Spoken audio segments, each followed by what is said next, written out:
सभी को नमस्कार। 69 बीपीएससी पीटी होमवर्क सीरीज में आप सभी का स्वागत है।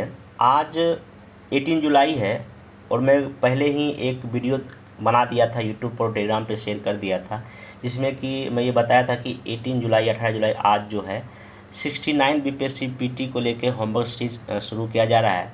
तो उस वीडियो में डिस्कस किया था कि डे बाय डे क्या क्या टॉपिक होगा, कौन सा सब्जेक्ट कराया जाएगा। तो जो भी उस वीडियो को नहीं देखें, प्लीज़ मैं लिंक नीचे उस वीडियो का दे दिया हूँ, उसको देख लें। उसमें पूरा शेड्यूल या प्लान में डिस्कस किया हूँ। और पहले दिन का जो एंशिएंट हिस्ट्री जो शुरू किया गया है, उसमें 5 टॉपिक आपको मैं दिया था, जिसमें कि पहला टॉपिक था भारतीय प्राचीन इतिहास के सोर्स या स्रोत। दूसरा, जो भी भारतीय इतिहास का विभाजन है, काल विभाजन है, उसको मतलब कि युग या एज को पढ़ना है। तीसरा टॉपिक है सिंधु घाटी सभ्यता। पाँचवा वैदिक काल पढ़ना है। पाँचवा जो महाजनपद 16 महाजनपद है उसके बारे में। और लास्ट जैन एंड बौद्ध धर्म। तो ये जो आपको 1 2 3 4 5 6 टॉपिक दिख रहा होगा, ये सारे इम्पोर्टेंट है। और बीपीएससी या किसी भी अगर एग्ज़ाम में जाइएगा जहाँ जीएस का पूछा जाता है, इसमें से हर एक टॉपिक से एक क्वेश्चन आपको देखने को मिलता है, इसलिए इसको अच्छे से करना है। तो आज के इस लेक्चर में 2 टॉपिक, अभी ये पहला लेक्चर है जिसमें कि स्रोत पर और जो युग है उस पर मैं बात करूँगा। फिर आने वाले नेक्स्ट वीडियो में सिंधु घाटी, फिर वैदिक या महाजनपद और जैन बौद्ध धर्म पर भी मैं चर्चा करूंगा। अब सबसे जो ज़रूरी बात, मैं पहले वीडियो में बताया था कि जो भी मेरा लेक्चर आएगा वो मेनली एनसीईआरटी, जो NCERT old and new, old में क्लास 11 12 और न्यू में जो न्यू एनसीईआरटी है वो क्लास 6 to 12। क्लास 6 में एंशिएंट हिस्ट्री है। फिर क्लास 12 में जब जाइएगा तो वहाँ 3 बुक है ओल्ड एनसीईआरटी न्यू एनसीईआरटी का।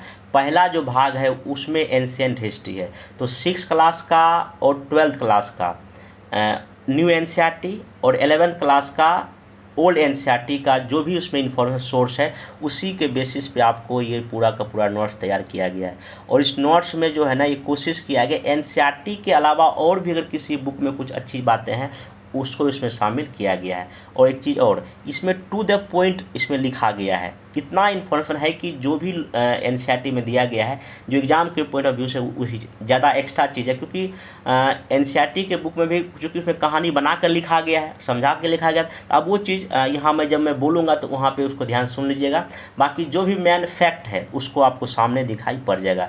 साथ ही साथ इस नोट्स को बनाने में ये कोशिश किया गया है कि इंग्लिश और हिंदी दो, चूँकि मीडियम के स्टूडेंट हमारे साथ जुड़े हुए हैं, तो दोनों को कोशिश किया गया है कि इसी जो है ना पीडीएफ के थ्रू चीज़ें इसमें हो जाए, क्योंकि हिंदी और इंग्लिश दोनों में है, तो इसको आप आराम से देख लें। दूसरा जो एक चीज़ और बोलना चाहूँगा कि अब इसका नोट्स बनाया जाए या नहीं, तो अब देखिए मैं ये आपके ऊपर छोड़ देता हूँ। आप पहले 1-2 वीडियो मेरा देख लीजिए, उसके बाद डिसाइड कीजिएगा क्या इसका नोट्स बनाना चाहिए या नहीं बनाना चाहिए। एक चीज़ और है, जो मैं पढ़ा रहा हूँ ये टू द पॉइंट ऑलरेडी है। या तो आप मेरे इस पीडीएफ से पढ़ सकते हैं, क्योंकि मैं मेरा पीडीएफ में शेयर कर दूंगा, या नहीं तो अगर आपको इच्छा है तो शॉर्ट में आप इसको जो है ना ग्राफ के फॉर्म में नोट्स बना लें। और जब मैं हिस्ट्री, ज्योग्राफी, पॉलिटी या साइंस या पूरा एनसीईआरटी बेस कराऊंगा, आपके पास लगभग 60-70 पेज का शॉर्ट में नोट्स हो जाएगा, जो कि आप पूरे एनसीईआरटी को अच्छे से रिवाइज कर सकते हैं। आप ऐसा भी अगर नोट्स में बना, बाकी ये आप एक बार अपना देख लीजिए, ठीक है। तो आइए ज़्यादा समय बर्बाद ना किए हुए वीडियो को शुरू करते हैं। तो सबसे पहली बात देखिए, जो इतिहास जो है, जब हम इतिहास की बात करते हैं, हिस्ट्री की बात करते हैं, अगर बेसिक कुछ अगर जान लिया जाए तो हम क्या बोलते हैं कि स्टडी आवर पास्ट, पीछे का जो अध्ययन, जो अतीत का अध्ययन ही क्या कहलाता है, इतिहास कहलाता है। अगर इसको अगर ब्रॉड लेवल पर अगर डिफाइन कीजिएगा तो हिस्ट्री दैट मीन्स कि पास्ट का स्टडी कीजिए, अभी वर्तमान के रेफरेंस देके, मतलब कि पीछे जो घटनाएं घटी है उसको वर्तमान से जोड़ के ही पढ़ाई इतिहास कहलाता है। ये सिंपल सा डिफिनेशन है। बाकी और भी इसमें जब जिनका ऑप्शनल हिस्ट्री होगा तो वो आप देख लीजिएगा। बाकी ये सिंपल आपको एनसीईआरटी में इतना चीज़ें दिया गया है। तो अब हिस्ट्री को पढ़ने के, चूँकि बहुत लंबा टाइम इतिहास, भारत का इतिहास है, इसको पढ़ने के दृष्टि से हम लोग सिंपल 3 भाग में बांटे हैं। ये क्लास जो है ना 8 क्लास का जो एनसीईआरटी न्यू एनसीईआरटी है वहाँ पे ये चीज़ दिया गया। कहाँ कहाँ कौन सा किस बुक में लिखा है मैं ये भी आपसे डिस्कस करूँगा, आप वहाँ उसको वेरीफाई कर सकते हैं। तो यहाँ पे जब क्लास 8 का जो फर्स्ट चैप्टर पढ़िएगा एनसीईआरटी न्यू एनसीईआरटी, वहाँ पे भारतीय इतिहास का मेनली आपको एंशिएंट में, मेडाइवल में और मॉडर्न में किया गया है, ठीक है। तो प्राचीन भारत के इतिहास को मोटा मोटे अगर देखा जाए, अगर मोटा मोटी बोल रहा हूँ मैं, एग्जैक्ट नहीं बोल रहा हूँ, तो इसमें मेनली हम सिंधु घाटी सभ्यता से मेनली सिलेबस में चीज़ें क्वेश्चन आता है, बाकी इसके पहले भी आता है वो भी मैं डिस्कस करूँगा। तो अगर मोटा मोटी मान लिया जाए 2500 BC से लेके, मैं बोला फिर मोटा मोटी मान रहा हूँ 2500 BC से लेके लगभग 712 जब ये अरब आक्रमण होता है उसके पहले इस बीच को हम लोग कहीं ना कहीं प्राचीन भारत के इतिहास, बाकी इसके पीछे भी घटनाक्रम है वो ध्यान रखिएगा। तो इसमें हम प्राचीन भारत में होते हैं, फिर 712 ईस्वी से लेके लगभग 1707 या 1757 तक हम मध्यकालीन भारत में इसको रखते हैं, बाकी 1707 या 1757 से लेके भारत के आज़ादी तक हम इसको आधुनिक इतिहास में रखते हैं। तो मेरा भी पढ़ने का या पढ़ने का तरीका बस यही होना चाहिए, 3 भाग में बांट के पढ़ेंगे, एंशिएंट को, मेडाइवल को और मॉडर्न को। मेनली फोकस एंशिएंट में कुछ ज़्यादा करेंगे, मॉडर्न में मेनली दिल्ली सल्तनत और मुगल काल को ज़्यादा फोकस किया जाएगा, और मॉडर्न हिस्ट्री तो आपको पूरा का पूरा टॉपिक पढ़ना ही है। ये हो गया। तो अब सबसे पहली बात, किसी भी इतिहास के बारे में जानने के लिए हमको सोर्स की आवश्यकता पड़ती है। फॉर एग्जांपल मान लेते हैं कि 12 जुलाई को देश या दुनिया में क्या घटनाएं घटी, उसको जानने के लिए मेरे पास क्या सोर्स है। गूगल बाबा है, इंटरनेट पे जाएंगे सारा मिल जाएगा कि 22 जुलाई को क्या हुआ, मिल जाएगा, या पेपर पढ़ लेंगे। लेकिन आज से 10,000 साल पहले, 5 साल पहले क्या हुआ, तो उस समय की जानने के लिए हमको किसी न किसी स्रोत या सोर्स पर डिपेंड होना पड़ता है। तो इतिहास को पढ़ने के लिए सोर्स को 2 कैटेगरी में डिवाइड किया गया है। एक तो पुरातात्विक स्रोत या इसको आर्कियोलॉजिकल सोर्स कहा गया है, और दूसरा साहित्यिक या लिटरेरी सोर्स है। तो सबसे पहले जो पुरातात्विक स्रोत में जो भी चीज़ें हैं उसको मैं देख लेता हूँ। सबसे पहला एनसीईआरटी में आपका सिक्के या कॉइन्स का बात किया गया है। तो सिक्के के जो अध्ययन या स्टडी को न्यूमिस्मेटिक्स कहा गया, मतलब मुद्रा शास्त्र कहा गया। ये क्वेश्चन एक बार एसएससी के एग्जाम में पूछा जा चुका है, ठीक है। फिर आगे जो एंशिएंट काल का जो सिक्के हमारे देश में चला है उसको कहा गया पंचमार्क सिक्के, उसको आहत सिक्के कहा जाता है। तो आहत सिक्के जो एनसीईआरटी का जो डेटा कहता है वो सिल्वर और आपका कॉपर का मिला है, मतलब कि चांदी और तांबे का मिला है, और ये पंजाब और हरियाणा के रीजन में ये इसका साक्ष्य एविडेंस मिला है।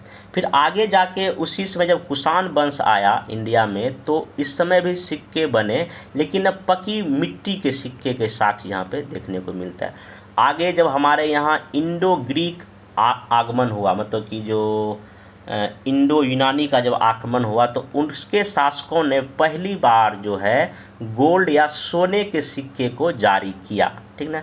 फिर सबसे ज़्यादा सोने के सिक्के जारी करने का श्रेय गुप्त वंश के शासकों को जाता है। लार्जेस्ट नंबर, सबसे ज़्यादा नंबर ऑफ सिक्के यहाँ जारी किया गया। अब इस समय जो है ना, जो भी हिस्टोरियन है, जो इतिहास लिखते हैं, सिक्के का जब अध्ययन करते तो पता चलता है कि गुप्त काल में, गुप्ता डायनेस्टी में सोने के सिक्के की संख्या ज़्यादा मिला है। इस आधार पर ये माना जाता है कि सिक्के का अधिक होना, वहाँ का ट्रेड या आर्थिक स्थिति काफ़ी अच्छी थी। वहीं जब आप पोस्ट जब गुप्ता डायनेस्टी आएगा बाद में, तो वहाँ सिक्के की संख्या काफ़ी कम हो जाती। इसका आधार पर ये कहा जाता है गुप्त वंश के बाद आर्थिक या व्यापारिक की स्थिति उतनी अच्छी नहीं रही होगी। ये हो गया। और लीड या शीशे के सिक्के जो चलाने का श्रेय सातवाहन वंश के शासकों को जाता है। अब कुछ एक्स्ट्रा इन्फॉर्मेशन इसमें मैं नहीं लिख पाया, ध्यान से सुन लीजिए कि जो सिक्के या कॉइन्स उस समय के मिला है, ठीक ना, उसमें कुछ देवी देवता के चित्र मिले हैं, कुछ धार्मिक प्रतीक मिले हैं, कुछ शासक के भी फोटो मिले हैं। तो ये आप ध्यान रखिएगा, मतलब कि सिक्के उस समय के आर्ट कला को भी व्यक्त करता है और उसमें धर्म पर भी प्रकाश डालता है। एक चीज़ और, इसी समय प्राचीन काल में जो कुछ व्यापारिक संघ जिसको गिल्ड कहा गया, वो भी शासक की अनुमति लेकर कुछ सिक्के चलाए हैं। अगर ये स्टेटमेंट का अगर क्वेश्चन पूछ दे कि व्यापारिक संघ भी सिक्के जारी किए, एकदम ये बात सही है, लेकिन किससे? अपने शासकों से पूछ के जारी किए थे। मैं एक बार फिर बोलता हूँ, जो चीज़ मैं डिस्कस कर रहा हूँ उसको भी ध्यान से सुनना है, होता वही एग्जाम में आ जाए स्टेटमेंट बेस्ड क्वेश्चन बना के। तो ये आपका सिक्के के बारे में इतना आपका इन्फॉर्मेशन हो गया। नेक्स्ट है आपका है अभिलेख या इंस्क्रिप्शन। तो इसके भी अध्ययन को एपिग्राफी या पूरा लेख शास्त्र कहा जाता है, ध्यान रखिएगा। हमारे देश में जो अभिलेख या जो इसको चलाने का जो श्रेय जो अशोक को जाता है, और इसमें मेनली जो अभिलेख मिला है कौन सी भाषा में, प्राकृत भाषा में, ठीक ना। लेकिन लिपि या स्क्रिप्ट जो है ना आपको क्या क्या है, ब्राह्मी लिपि है, खरोष्टी लिपि है, ग्रीक है और अरमाइक है। इसमें आप ध्यान रखिएगा कि खरोष्टी लिपि राइट टू लेफ्ट लिखा जाता है, ये क्वेश्चन पूछ चुका है, और ब्राह्मी लेफ्ट टू राइट, ये बहुत इन्फॉर्मेशन है, इसको कथन आधारित क्वेश्चन इसमें पूछा जा सकता है कि ब्राह्मी लिपि, ब्राह्मी स्क्रिप्ट को जो है ना लेफ्ट टू राइट लिखा जाता था और खरोष्टी को राइट टू लेफ्ट। इसको कहीं आप अपने इसको याद या कहीं लिख के रख लीजिए। फिर आपका जो पश्चिम उत्तर भाग में जो भी अशोक का अभिलेख मिला है, इसमें ग्रीक और अरमाइक लिपि या स्क्रिप्ट का प्रयोग किया गया है, ठीक। एक और बोगच गोई का अभिलेख है जिसको एशिया माइनर का भी अभिलेख कहा जाता है। इसमें हमारे 4 वैदिक देवता मित्र, वरुण, इंद्र और नक्षत्र का जिक्र मिलता है। ये भी क्वेश्चन आपसे एक बार शायद कहीं ना कहीं पूछा जा चुका है। अब कुछ इम्पोर्टेंट अभिलेख का नाम, उसका लोकेशन और किसने उसको बनवाया लिखवाया उसके बारे में जान लीजिए, क्योंकि यहाँ से भी पीटी में क्वेश्चन आता है। एक अभिलेख है उत्तर मेरुड़ अभिलेख, ये कांचीपुरम तमिलनाडु में इसका साक्ष्य मिला है, और इसमें ये मेनली चोल वंश का है, चोल शासकों का, और इसमें चोल वंश में जो सेल्फ गवर्नमेंट का जो कॉन्सेप्ट था, स्वशासन का जो कॉन्सेप्ट है, उसके बारे में जानकारी मिलती है। बीपीएससी और क्वेश्चन पूछा कि चोल वंश की सबसे बड़ी विशेषता क्या थी, उसका स्वशासन था। ये आप यहाँ पे ध्यान रखिएगा, ठीक। आगे चलते हैं। इसमें एक है आपका एरन का अभिलेख, ये मध्य प्रदेश में मिला है, और इसमें इंडिया में पहली बार सती प्रथा चलता था, इसका साक्ष्य इसमें मिला है। फिर एक बेसनगर का अभिलेख है, ये जो है ना डोरस के द्वारा ये लिखा मतलब कि बनवाया गया है, और ये शुंग वंश का शासक है, और इसमें वासुदेव जो भगवान है इसके बारे में चर्चा मिलता है।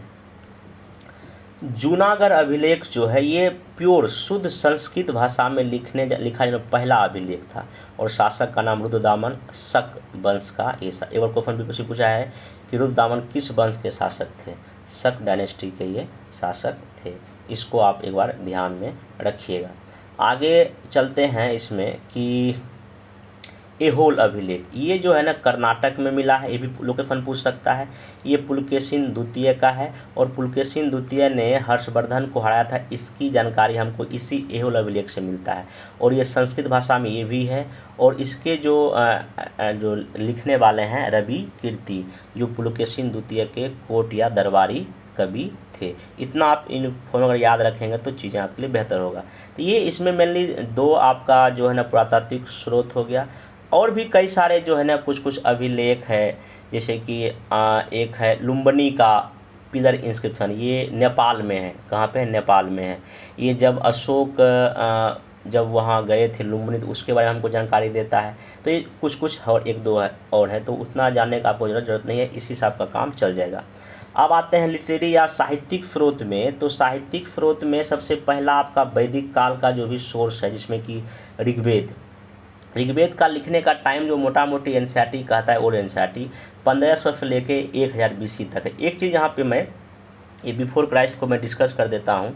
देखिए अभी 2023 चल रहा है, ओके, 2023 चल रहा है। इसके पहले कभी ना कभी जो है ना मान लीजिए 2010 भी आया होगा, फिर कभी ना कभी 2000 ईस्वी भी आया होगा, कभी ना कभी 1000 ईस्वी भी आया होगा, कभी ना कभी 500 ईस्वी भी आया होगा, कभी ना कभी 100 ईस्वी भी आया होगा, कभी ना कभी 1 ईस्वी भी आया होगा।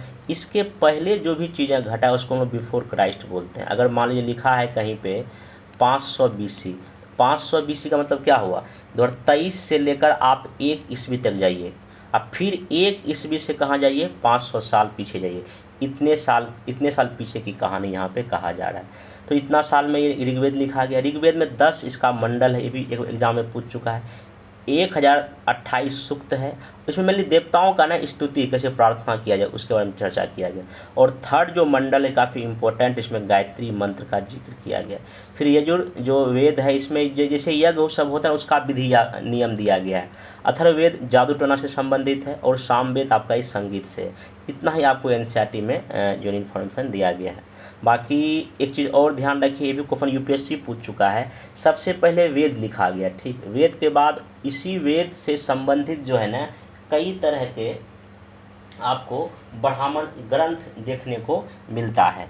फिर ब्राह्मण ग्रंथ के बाद जो है ना क्या लिखा गया, इसमें आर्णक लिखा गया, फिर उपनिषद की रचना हुई, फिर वेदांग की रचना हुई, फिर पुराण की, और फिर आगे जाके जो है ना कई तरह की स्मृति का रचना देश में होता है। इसमें कुछ और चीज़ें जान लीजिए कि जैसे कि वेद है, ठीक ना, जैसे ऋग्वेद है, तो ऋग्वेद के एक ब्राह्मण ग्रंथ का नाम है ऐत्रेय या कौशितकीत। ये मतलब कि वेद में ही जो है ना आपका ब्राह्मण ग्रंथ का रचना हुआ, ठीक। फिर आर्णक ये क्या था, ये ऐसा ग्रंथ है जो जंगलों में रहने वाले सन्यासी के गाइड या मार्गदर्शन के लिए लिखा गया। ये वही क्वेश्चन पूछ चुका, आर्णक का मतलब क्या होता है, मतलब इसमें क्या है। उपनिषद का मतलब ये है कि जो इस किताब में जिस फिलॉसफी की बात किया गया, जिस दार्शनिक विचारधारा का बात किया गया, उसी में इसका वर्णन मिलता है। आत्मा क्या है, परमात्मा क्या है, कर्म क्या है, ये आपको उपनिषद में जानकारी मिलता है, ठीक ना। और वेदांग, ये वेद के अंतिम भाग को कहा जाता है, और वेदांग की संख्या सब मिला कितना है, 6 है। ये आप फैक्ट याद रखिएगा, ठीक ना। फिर बाद में पुराण लिखा गया और आपका स्मृति, अब स्मृति भी मनुस्मृति सब कुछ फेमस इसमें है, ठीक ना। तो अब यहाँ पे कुछ जो इम्पोर्टेंट उपनिषद जो एग्जाम में पूछेगा आपका, उसको एक बार देख लीजिए। जैसे कि एक तो है सत्यमेव जयते, कहाँ पे लिया गया, उसका नाम है मुंडकोपनिषद, मुंडकोपनिषद, ये ध्यान रखिएगा। ये भी क्वेश्चन कई बार आपका पूछा जा चुका है। तो ये हो गया। आगे इसमें दो जो महाकाव्य है, एक तो महाभारत है, एक रामायण, वो उतना कभी एग्जाम में नहीं पूछा, इसलिए उसको इसमें मैं शामिल नहीं किया हूँ, ठीक है। अब आते हैं जैन और बौद्ध धर्म से संबंधित जो भी किताब है, साहित्यिक स्रोत है। तो सबसे प्राचीन काल में जो बौद्ध धर्म से जुड़ा हुआ जो आपका जो सोर्स है वो पाली भाषा में लिखा गया है। और ये पाली भाषा उस समय आपको जो है ना मगध में बोला जाता था, ठीक नहीं, ध्यान रखिएगा। फिर इसी में जातक, मतलब जातक कुछ कहानी है जो कि महात्मा बुद्ध के जन्म के पहले की कहानी है। एक चीज़ ध्यान रखिए, जातक कथाएं कहीं ना कहीं उस समय के सामाजिक और आर्थिक कंडीशन पर भी एक प्रकाश डालता है। क्वेश्चन ये पूछ देगा कि जातक कथा उस समय के सामाजिक आर्थिक पर भी प्रकाश डालता है। ये कथा क्वेश्चन ये एनसीईआरटी में चीज़ें दिया गया है। फिर अगर आप जैन धर्म के अगर जहाँ टेस्ट की बात कीजिएगा तो ये प्राकृतिक भाषा में शुरुआती दौर में लिखा गया है, ठीक है। बाकी हम जब जैन और बौद्ध धर्म पढ़ें तो जैसे बौद्ध धर्म जितने भी पिटक हैं वो अलग से डिस्कस करेंगे।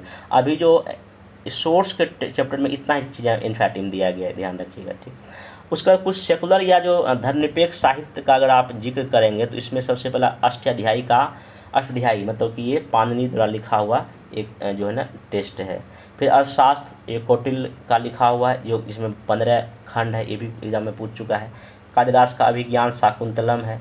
फिर हर्षचरित ये संस्कृत भाषा में लिखा गया है और ये बाणभट्ट ने किसने लिखा है, बाणभट्ट ने। ये सब उसको ध्यान रखिएगा फैक्ट के लिए। अगर विदेशी अकाउंट या साहित्य विदेशी विवरण की हम बात करें तो इसमें सबसे पहला ग्रीक और जो रोमन जो यात्री हमारे यहाँ आते हैं, ग्रीक और रोमन, जिस समय सिकंदर के आगमन के बाद, तो सबसे पहले इसमें इंडिका ये किसने लिखा है, मेघानस्थिज ने लिखा है। और इस किताब में मौर्य वंश के जो है ना हमको सामाजिक, वहाँ का राजनीतिक और आर्थिक गतिविधि या क्रियाकलाप के बारे में हमको पता चलता है। एक किताब और है पेरिप्लस ऑफ द थ्रीशियन सी, इसका कोई राइटर नहीं है। एक बीपीएससी ऑलरेडी क्वेश्चन पूछ चुका है, जब ऑप्शन 5 दिया जाता था इनमें से आंसर कोई नहीं हो जाता है, ध्यान रखें। फिर टॉलमी का किताब का नाम है ज्योग्राफी और प्रिंट किताब नाम है नेचुरल हिस्टोरी का। और इस किताब में आपको भारत और इटली के व्यापार के बारे में जानकारी दिया गया है। अगर चाइनीज़ या चीनी साहित्य की बात करें, जो भी ट्रेवलर्स या यात्री हमारे देश में आए तो सबसे पहले फाहियान, क्या है, फाहियान, इसका समय काल याद रखिएगा, यानी एक बार बीपीएससी पूछ चुका है 399 एडी से लेकर 414 एडी तक, कहीं कहीं 15 भी मिलता है, लेकिन यही मोटा मोटी एनसीईआरटी हमको यही डेटा मिला। इसके बुक का नाम है फुकोकी ठीक है ना। और इस किताब में भी इस समय का पॉलिटिकल मतलब राजनीतिक और सामाजिक और आर्थिक गतिविधियों के बारे में हमको पता चलता है। फिर आपका हो गया ह्वेन सांग, ये ह्वेन सांग हर्षवर्धन के दरबार में, और ये समय काल 629 से लेकर 645 तक। इसके बुक का नाम है सुयुकी, क्या नाम है, सुयुकी। और ह्वेन सांग को यात्रियों का राजकुमार भी कहा जाता है, प्रिंस ऑफ ट्रेवलर्स। ये सब एनसीईआरटी का फैक्ट है, देख लीजिएगा। और ये जो ह्वेन सांग है, इंडिया को लैंड ऑफ मून मतलब चंद्रमा की धरती कहता है, ये भी एक बार पूछ चुका है एग्जाम में। फिर आपका अंतिम में इत्सिंग नाम का यात्री आएगा, ये 670 के से लेकर लगभग 695 तक आता है। ये सब बौद्ध धर्म से जुड़े हुए चीज़ों को देखने या सुनने या क्या क्या है उसको करने आया था। और ये जो आया था इत्सिंग हर्षवर्धन के मृत्यु के बाद, अगर कभी स्टेटमेंट बेस्ड क्वेश्चन पूछेगा कि इत्सिंग जो है हर्षवर्धन के मृत्यु के पहले आया था, बिल्कुल ये कथन गलत हो गया। अब आते हैं कुछ अरब सोर्स, जो अरब के यात्री लोग आए, तो उसमें सबसे पहला एक है सुलेमान। इसके बुक का नाम है सिलसालत उत तवारिख, ठीक ना। एक और है अल मसूदी, इसके बुक का नाम है मिरुज उल आपका जाहब। इसको उर्दू शब्द है तो इसको सॉरी अरबी शब्द, इसको ध्यान में रखिएगा। नेक्स्ट अल मसूदी है, इसका कहा जाता है कि मैक्सिमम टाइम यात्रा करने में ही गुजरा है।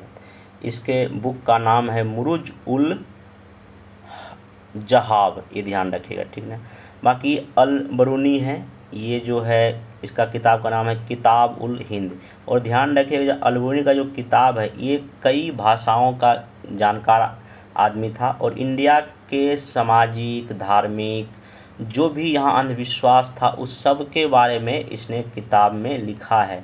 और ये वो न्यू एनसीईआरटी का जो सेकेंड बुक है मेडिवल हिस्ट्री, उसी में अलबुनी के बारे में अच्छे से दिया गया, वही चीज़ें मैं यहाँ आपको बता रहा हूँ, ठीक। नेक्स्ट है अगला है कुछ ये तो हो गया पूरा का पूरा जो भी सोर्स है जो कि एनसीईआरटी में दिया है। देन फिर अब कुछ मॉडर्न हिस्टोरियंस जिसने कि एंशिएंट इंडिया के हिस्ट्री पर कुछ काम किया है, खास करके ब्रिटिश के आने के बाद।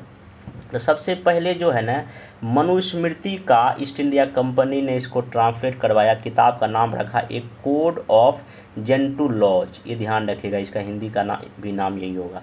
सबसे पहले ईस्ट इंडिया कंपनी इसी का किया, और डेट याद रखिएगा 1776 में। फिर जो है ना 8 साल के बाद 784 में एशियाटिक सोसाइटी का स्थापना हुई, कहाँ, कलकत्ता में। किसने किया, विलियम जोन्स ने। और इसी ने अभिज्ञान शाकुंतलम का अंग्रेजी में क्या किया है, अनुवाद किया। सब क्वेश्चन कई बार पूछ चुका है। फिर 1785 में चार्ल्स विल्किंस ने भगवत गीता का अनुवाद किया था अंग्रेजी में, ये भी क्वेश्चन कई बार पूछ चुका है। 1904 में एक विसेंट ऑर्थर स्मिथ जो इतिहासकार है, उसने ईयरली हिस्ट्री ऑफ इंडिया लिखा था। फिर पांडुरंग बामन काने, ये हमारे देश के एक समाज सुधारक थे, उन्होंने हिस्ट्री ऑफ धर्मशास्त्र लिखा, यही इंग्लिश में इसका भी नाम यही धर्मशास्त्र ही है, ठीक है। नीलकंठ शास्त्री, इन्होंने हिस्ट्री ऑफ साउथ इंडिया लिखा है, ये भी चूँकि दिया है तो मेरे ख्याल से क्वेश्चन आपसे पूछा जा सकता है। फिर 1951 में एक एल बासम नाम के राइटर हैं, उन्होंने किताब लिखा the wonder that was India, मतलब ये काफ़ी अच्छी किताब है, इससे यूपीएससी भी कई बार क्वेश्चन पूछ चुका है। 1951 में किताब छपा। फिर डी कौसम्बी, ये भी क्वेश्चन किसी न किसी एग्जाम में पूछ चुका है। 1957 में an introduction to the history of Indian history नाम का किताब लिखा डी कौसम्बी, ठीक ना, इसको आप ध्यान में रखिएगा। तो ये सारा का सारा जो आपका जो है ना पुरातात्विक और लिटरेचर सोर्स है जहाँ से आपका क्वेश्चन पूछ सकता है। सोर्स के बाद अब नेक्स्ट जो आपका है डिवीज़न ऑफ इंडियन हिस्ट्री, भारतीय इतिहास का विभाजन, जिसको हम एज या काल भी कहते हैं, तो उसके बारे में कुछ चीज़ें जान लेते हैं क्योंकि यहाँ से भी क्वेश्चन आता है, ठीक ना। तो सबसे पहले इंडियन हिस्ट्री को, एंशिएंट हिस्ट्री को या पूरे हिस्ट्री को जो 3 भाग में बांट के हम लोग देखते हैं, जो कि एनसीईआरटी के क्लास आपका ये दिया हुआ है 6 एनसीईआरटी का फर्स्ट चैप्टर में, उसका मैं भी आपको दिखा देता हूँ ये सोर्स कहाँ से इसका मैं लिया हूँ। जब क्लास 6 का न्यू एनसीईआरटी जब आप ओपन करेंगे, देखिए इसमें कुछ मैं फिगर भी लाया हूँ न्यू एनसीईआरटी का, तो ताकि आप लोग को सोर्स यहाँ ये देखिए, ये पूरा का पूरा जब आप देखेंगे ना ये नेम एंड डेट्स, तो ये पूरा आपको देखिए एज दिख रहा होगा, ये पूरा का पूरा वहीं पे यहाँ पर। तो इसको मैं भी बाद में दिखाऊंगा, पहले चीज़ें मैं आपसे डिस्कस कर देता हूँ। बाकी जिनका हिंदी मीडियम है ज़्यादा घबराने की जरूरत नहीं, चीज़ें मैं यहाँ सब डिस्कस करूँगा, पूरा डाउट क्लियर हो जाएगा। सबसे पहले जो अगर जहाँ इसका इतिहास का अगर विभाजन देखा जाए तो इसमें सबसे पहले जो है प्रागैतिहासिक या इसको प्री हिस्टोरिक एज भी कहा जाता है। ये एक ऐसा एज है, इसमें अगर एनसीईआरटी आप खोल के देखिएगा लगभग इतना के बीच को कहा गया है। तो इतना, हालांकि डेट याद रखने की ज़रूरत नहीं है क्योंकि ये कभी एग्जाम में पूछता ही नहीं है। हाँ, बाकी इसका जो मेन जो विशेषता आपको ये ध्यान रखना है कि यहाँ पे कोई भी लिखा हुआ साक्ष्य नहीं मिला, नो रिटन एविडेंस, ये आप ध्यान में रखिएगा, ठीक ना। और इसको मेनली हम लोग पाषाण काल या स्टोन एज के नाम से भी जानते हैं, ये भी क्वेश्चन पूछ सकता है। नेक्स्ट जो आपका है प्रोटो हिस्टोरिक, इसको आदि ऐतिहासिक काल कहा जाता है, जो लगभग 2500 बीसी से लेके 600 बीसी के आसपास है। यहाँ पे आप थोड़ा बहुत टाइम याद रख सकते हैं। यहाँ पे आर्कोलॉजिकल एविडेंस तो है, उसमें लिखा भी है, बट उसको अभी तक हम लोग पढ़ नहीं सके हैं। रिटन एविडेंस अवेलेबल है लेकिन पढ़ा नहीं जा सका है। इसमें सबसे जो एग्जाम्पल आपका है सिंधु घाटी सभ्यता ही। आगे आपका हिस्टोरिकल या ऐतिहासिक काल आता है, 600 बीसी से लेके अभी तक चल रहा है। इसमें रिटर्न डॉक्यूमेंट का भी अवेलेबल है, पढ़ा भी जा सका है। तो चीज़ें ये आपको ऐतिहासिक काल 600 बीसी के बाद मोटा मोटी कहा जाता है। ये एनसीईआरटी 11th में और एनसीईआरटी 6 के न्यू एनसीईआरटी में आपको दिया, वहीं पर आपको डेटा ये जो बताया जा रहा है। एक मोटा मोटी याद रखिएगा, क्वेश्चन पूछा जा सकता है। फिर अगर आप प्री हिस्टोरिकल पीरियड को अगर बांटिएगा तो इसको भी हम लोग 3 भाग में मेनली डिवाइड कर सकते हैं। एक तो आपका है पूरा पाषाण, इसको बोलते हैं पैलियोलिथिक एज, दूसरा मध्य पाषाण मेसोलिथिक एज, और तीसरा इसमें नवा पाषाण या इसको न्यूलिथिक एज भी कहते हैं। तो अब आइए तीनों के बारे में कुछ इसका जो विशेषता जो है उसको हमको पता होना चाहिए, क्योंकि क्वेश्चन अगर कथन आधारित पूछेगा तो ऐसा ही बना के पूछेगा। तो सबसे जो पूरा पाषाण एज था, तो इसमें आपका जो पैलियोलिथिक, जिसको हम लोग इंग्लिश में कह रहे हैं, कभी कभी क्या करता है कि इंग्लिश में पूछ देता है, यही दे देगा पैलियोलिथिक को क्या कहा जाता था, उसको हिंदी में पूरा पढ़ा। एक बार क्वेश्चन बीपीएससी में पूछा है 63rd या 64th में जाकर क्वेश्चन अगर देख लीजिएगा, ऐसे कुछ क्वेश्चन पूछा है। तो इस समय जो चूँकि ये स्टार्टिंग था, तो जो मानव की जो सभ्यता थी, हाँ इस चीज़ में बोलना भूल गया, एनसीईआरटी में एक चीज़ और दिया हुआ है। पहली बार जो मानव इंसान जो इस ज़मीन पे आया, वो क्वाटनरी जो ज्योग्राफी जब हम लोग पढ़ते तो वहाँ भी कई उसके काल को अलग अलग पार्ट में बांटा गया है। तो यहाँ पे आप एक ध्यान रखिएगा, प्लाइस्टोसीन एक एज था जिसको कि हम सबसे लेटेस्ट एज बोलते हैं, उसको क्वाटनरी एज बोलते हैं। उस समय लगभग आज से लगभग 26 लाख पहले जो है ना इंसान धरती पे आया, और ये सबसे पहले कहाँ आया, अफ्रीका में। ये क्लास 11th न्यू एनसीईआरटी का डेटा और ओल्ड में भी दिया हुआ है। ये अफ्रीका महादेश में पहली बार इंसान, और इंडिया में नर्मदा नदी के आसपास देखने को मानव का साक्ष्य मिला इंडिया में। ये आपका न्यू एनसीईआरटी क्लास 6 का डेटा है, ठीक। चलिए, तो अब यहाँ आगे आते हैं कि जो इस एज में जो मेनली जो ही हंटर शिकार करके और खाद्य संग्राहक, मतलब कि इस समय का जो मानव था खाद को जमा करता था जंगल से, वही इसका यूज करता था। वही लिखा ना, मानव भूमि पर प्लास्टोसीन पहली बार कहाँ, अफ्रीका में आया, और लगभग 99% मानव का जो इतिहास जो है इसी एज में कवर होता है। ये भी क्वेश्चन आपसे पूछा जाता है। फिर पैलियोलिथिक को भी हम लोग इसमें 3 एज में बांटते हैं, ये भी क्लास ओल्ड एनसीईआरटी में दिया हुआ है। 3 एज में देखिए, सबसे पहले इसमें एक है लोअर एज, ठीक ना, निम्न पूरा पाषाण। अब इसको क्यों इसको 3-4 कैटेगरी में डिवाइड किए हैं, इसका मेनली जो आधार वही है जो उसमें टूल्स या जो ये लोग औजार यूज करते थे, टूल्स या औजार के आधार पे ही इसको हम लोग 3 भाग में बांट के देखा जाता है। इस समय जो लोग टूल्स यूज करते थे, कुल्हाड़ी हैंड एक्स, फिर क्लीवर और आपका खंडक जिसको चॉपर कहा गया है। और जो साइड अगर बात की जाए, स्थान की अगर बात की जाए कहाँ कहाँ मिला, मैं इसको मैप में भी दिखाऊंगा। एक तो सोवन नदी घाटी पाकिस्तान में है, वहाँ इसका साक्ष्य मिला है। फिर थार राजस्थान में और जम्मू एंड कश्मीर में।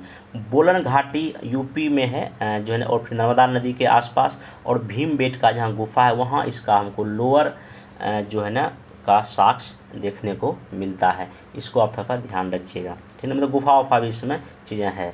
फिर अगर मिडिल का अगर बात कीजिएगा, मध्य का पूरा पाषाण का, अगर यहाँ टूल्स की अगर बात करेंगे तो यहाँ पे ब्लेड, इसको फलक कहा गया है।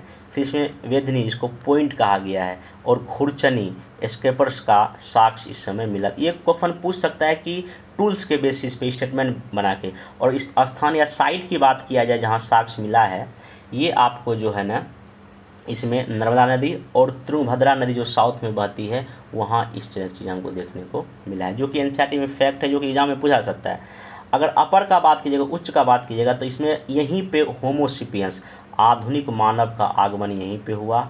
और ये इस समय इंसान कहाँ, गुफा में रहना शुरू कर दिया, रॉक या चट्टान में अपना आवास बढ़ाने का कोशिश किया। और सबसे यही भीमबेटका का अपने को उदाहरण देखने को मिलता है। ये चीज़ आप यहाँ पे ध्यान रखिएगा कि जो उच्च पुरा पाषाण जो है, ये इसमें होमोसेपियंस का आगमन हो चुका था। क्वेश्चन यही देखो, क्वेश्चन ये पूछेगा कि होमोसेपियंस का क्या है। देखो तो पहली बात, अगर जो ओवरऑल में देखिएगा तो आपका इसका क्या हो जाएगा, इसमें आपका प्रोएथिक, उसमें भी जो अपर वाला है उसको ध्यान रखिएगा, ठीक। अब नेक्स्ट चलते हैं हम लोग। तो उसके बाद आ जाएगा मेसोलिथिक, इसको मध्य पाषाण कहा गया। मध्य पाषाण में देखिए क्या हो रहा है, इंसान क्या कर रहा है, हंटिंग, शिकार ही यहाँ भी है, मछली फिशिंग, मछली पकड़ रहा है। और यहाँ भी फूड गैदरिंग ही कर रहे थे। हाँ, कुछ कुछ यहाँ पे एक्टिविटी जो है ना इंसान का बढ़ा। और यहाँ पे मनुष्य पशुपालन भी, पशुओं को पालना भी शुरू कर दे। ये स्टेटमेंट में क्वेश्चन पूछ सकता है। पहले वाले में जो है ना, इन पैलियोलिथिक एज में पशुपालन नहीं था। अगर क्वेश्चन ये पूछ देगा कि पूरा पाषाण काल में मनुष्य पशुओं को भी पालता है, बिल्कुल नहीं पालता था, ध्यान रखिएगा, ये एनसीईआरटी का है। हाँ, ये मध्य पाषाण से ये चीज़ें होना शुरू हुआ, ये फैक्ट। बाकी यहाँ पे अब औजार जो टूल्स जो है बहुत ही छोटे हो गए, इसको माइक्रोलिथ्स कहा गया है। छोटे औजार को क्या कहा गया। और ये पूछ सकता है कि माइक्रोलिथिस या छोटे औजार का संबंध किस काल से है, तो मेसोलिथिक से। क्वेश्चन कुछ भी पूछ सकता है, बस आपको चीज़ें थोड़ा सा अगर याद होगा तो आंसर आराम से बन जाएगा। अगर इसका साइड या स्थान की अगर बात किया जाए तो राजस्थान का बागोर एक जगह है, मध्य प्रदेश में आपका आदमगढ़ है, ठीक ना। आगे जब न्यूलिथिक जब आइएगा एज में, इसको नवपाषाण कहा गया। यहाँ टूल्स देखिए क्या हो गया, पॉलिशदार पत्थर के औजार, मतलब पॉलिश किया हुआ औजार, ये भी आप ध्यान रखिएगा, पॉलिश किया हुआ, ठीक ना। और ये यहाँ पे स्टोन, पत्थर का जो कुल्हाड़ी एक्स आपको मिलना शुरू हो गया। फिर नेक्स्ट यहाँ का जो सबसे बड़ा विशेषता है, अब लोग जो है ना छोटे छोटे घर बना के रहना शुरू कर दिया गया। और लोग अब कृषि, एग्रीकल्चर कम्युनिटी बन गया। एक जगह जब रहना शुरू करेगा, कुछ ना कुछ खाने के तो खेती बाड़ी का काम करेगा ना करेगा, यहाँ पे कृषि का आपको काम शुरू हो जाता है, ठीक ना। आपको को साइड जो है, जो स्थान का अगर बात करें इस काल का, बुर्ज होम है एक, ठीक ना। यहाँ पे मालिक के साथ कुत्ते को दफनाने का भी एक साक्ष्य मिला है। एक गुफ कराल है, मतलब कुम्हार का गुफा। यहाँ पे जो है कृषि, जगह का नाम है, कृषि और पशुपालन दोनों देखने को मिलता है। फिर चिरांद है आपका, फिर गोदावरी नदी के आसपास असम में, मेघालय में, कर्नाटक में, तमिलनाडु में, ये सब आपको नवपाषाण का साइड मिला है। एक सबसे मोस्ट इम्पोर्टेंट जो है ना, पिकली हल, ये क्वेश्चन पूछ सकता है मैच देके। पिकली हल कहाँ, कर्नाटक में। यहाँ पशुओं को पालने का साक्ष्य मिला है। और यहाँ राख का भी ढेर मिला है, एक्स माउंट्स यहाँ मिला है। और यहाँ एक साइट का नाम है मेहरगढ़, अभी ये कहाँ है, पाकिस्तान में।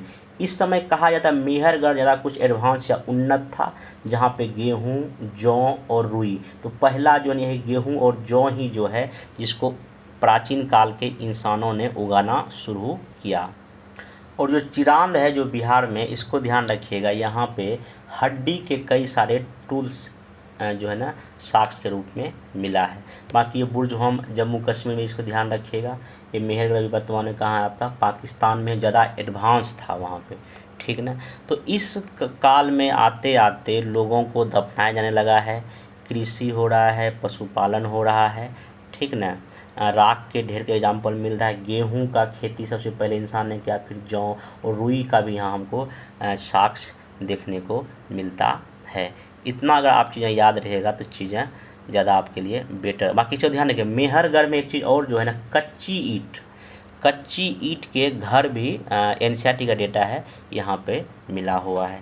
नेक्स्ट अगर हम जाते हैं तो इसमें आपका आ जाएगा आदि ऐतिहासिक या प्रोटो हिस्ट्री। तो इसमें इसको दो काल में बांटेंगे। जब वो ख़त्म होता है तो इस समय इंडिया में क्या होता है, एक तो होता है आपको कैल्कोलिथिक एज, ठीक ना, जिसको ताम्र पाषाण मतलब तांबा और पत्थर का प्रयोग इंसान करना शुरू करता है, पत्थर के साथ यहाँ कॉपर या तांबा। और फिर इसी समय आपका कांस्य युग या ब्रॉन्ज एज भी है, जिसमें तांबा और टीन जो कि आपका सिंधु घाटी सभ्यता है। तो मेजर अगर आप कैल्कोलिथिक एज में जब आइएगा, ताम्र पाषाणिक बस्तियाँ अगर आइएगा, तो इसमें आपको कुछ ये बहुत इंपॉर्टेंट है, ये क्वेश्चन यहाँ से पूछता है, ठीक ना। तो एक चीज़ ध्यान रखें, जैसे ही नवपाषाण खत्म हुआ, न्यूलिथिक खत्म हुआ, तो इंसान मेटल का प्रयोग करना शुरू कर दिया। तो पहला मेटल आप याद रखिएगा वो कौन सा था, कॉपर या तांबा था जिसने यूज किया, और ताम्र पाषाणिक में सब पत्थर और तांबे का प्रयोग हुआ। एक चीज़ और ध्यान रखिएगा, अगर यहाँ टेक्नोलॉजी के दृष्टिकोण से देखेंगे, ये जो ताम्र पाषाणिक का जो कैल्कोलिथिक एज जो है, हड़प्पा का जो ब्रॉन्ज एज है, उस संस्कृति से पहले का है, ठीक ना, ये ध्यान रखिएगा। बाकी जो यहाँ पे राजस्थान में जो ताम्र पाषाणिक कुछ बस्तियाँ देख लेते हैं, आहार है, ये राजस्थान में जगह का नाम है, फिर बालाथल है, फिर आपका गिलुंद है, ये बहुत फेमस जगह, मैचिंग में पूछा यूपीएससी, ऐसे दे दिया गिलुंद, दे दिया मध्य प्रदेश, गलत हो गया। तो ये कहाँ पे है, राजस्थान में, साइड पूछता है। बाकी आहार का पुराना नाम ताम्रवती भी था, ये एनसीईआरटी में चीज़ दिया हुआ है, इसको देख लीजिएगा। फिर मध्य प्रदेश में अगर इसका एक तो मालवा में साक्ष्य मिला है, कायथा, ये मैचिंग में आपसे पूछ सकता है। फिर एरन आपको बता दिया अभी कुछ देर पहले, एरन अभिलेख वहाँ मिला है। एक नबदा टोली है, ये बहुत फेमस है, इसमें काफ़ी बहुत होता है कन्फ्यूजन, ये कहाँ है, लेकिन ये आपका नबदा टोली कहाँ है, मध्य प्रदेश में। फिर वेस्टर्न महाराष्ट्र जब आइएगा, पश्चिमी महाराष्ट्र का साक्ष्य अहमदनगर जिला में एक तो जोड़वे है, नेवासा और दैमाबाद, ये बहुत ही इम्पोर्टेंट ताम्र पाषाणिक साइड है, इसको आपको याद होना चाहिए, ठीक ना। फिर वेस्टर्न महाराष्ट्र में एक पुणे है, वो इनाम गांव सबसे बड़ी बस्ती, और एक ये किलेबंद किया हुआ, ये आपका एनसीईआरटी का चीज़ें हैं।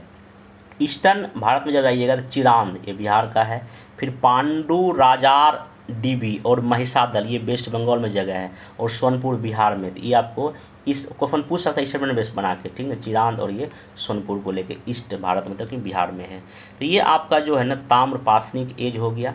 फिर आगे जो है इसमें क्या होगा कि जो ब्रॉन्ज, जिसमें कि इंडस वैली से हम लोग पढ़ेंगे, कांस्य युगीन। फिर उसके बाद इंसान लोहे का प्रयोग करना शुरू कर देगा, ठीक ना। फिर इसी समय साउथ इंडिया में मेगालिथिक, ये कौन सा एज था, मेगालिथिक, ये साउथ इंडिया में था, इसको महापाषाणिक काल कहा गया, ये साउथ इंडिया में फेमस था। अब ये जो महापाषाणिक है, जो मेगालिथिक के बारे में जान लीजिए, इसको क्यों कहा गया।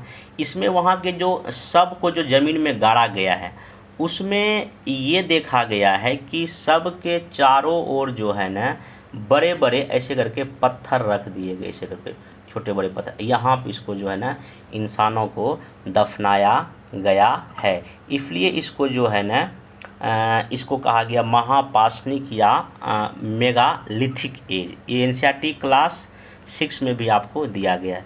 बाकी अब आइए इम्पोर्टेंट साइट, जो ये क्लास 6 का न्यू एनसीईआरटी में है। आप यहाँ पर इसका कलर देख लीजिए, तो कलर में आपको देखिए प्लेथिक साइड है, न्यूलिथिक साइड है, मेगालिथिक साइड है, ईयरली विलेज है, और मॉडर्न सिटी भी दिया हुआ है। ये जो ट्रेंगल रेड कलर में देखिए यहाँ पे आपका ये कुर्नुल का केव दिख रहा है यहाँ पे, फिर ये हुंसी, ये हो गया। आगे और देखते हैं ऊपर में जो प्लेथिक कुछ साइड आपको दिखाई पड़ेगा ट्रेंगल में, ऊपर में, हाँ देखिए भीमबेटका है। तो क्वेश्चन यहाँ से ऐसे भी पूछा जा सकता है। इस बार जो 68 में ज्योग्राफी क्वेश्चन पूछा था, वो जो है कोपेन का वर्गीकरण, वो पूरा का पूरा मैं जब एनसीईआरटी पढ़ाऊंगा ज्योग्राफी, तो वहाँ दिखाऊंगा, वो मैप से ही उठा के दे दिया क्वेश्चन, ठीक ना। ये है, इसको आप ध्यान रखिए, भीमबेटका जहाँ जहाँ ट्रेंगल है, एक बार इसको ना अच्छे से मैं साइड फ्लो करता हूँ, इसको आप देख लीजिए, ठीक। देन आइए ये जो न्यूलिथिक में, ये आपका ये जो है रेक्टेंगल टाइप का है, ये देखिए पय्यामी पल्ली है, ठीक ना। फिर आपका ये देखिए चिरान दिख रहा है आपका, फिर यहाँ दाऊजी हेडिंग है दिखा दिया, फिर ये कोल्डी हवा है, मेहरगढ़ है, फिर देखिए यहाँ बुर्ज होम है, और ये मेहरगढ़ कहाँ है, पाकिस्तान में। आपको फन ये पूछेगा कौन सा साइड इंडिया में है, तो देखिए बुर्ज होम है, ये मेहरगढ़ नहीं है, तो पूछा जा सकता है। फिर नेक्स्ट आइए, इसमें क्या मेगालिथिक, ये देखिए ना, मैं क्या बोला, साउथ में मिलेगा, कहाँ मिलेगा, साउथ में। ये आप यहाँ देखा, हाँ ब्रह्मगिरी है, और ये अदीचमलूड है। ये दो जगह आप अगर याद, क्योंकि एनसीईआरटी का है, ये किसी बुक में होगा, लेकिन ये एनसीईआरटी तो आपसे पूछेगा ही पूछेगा।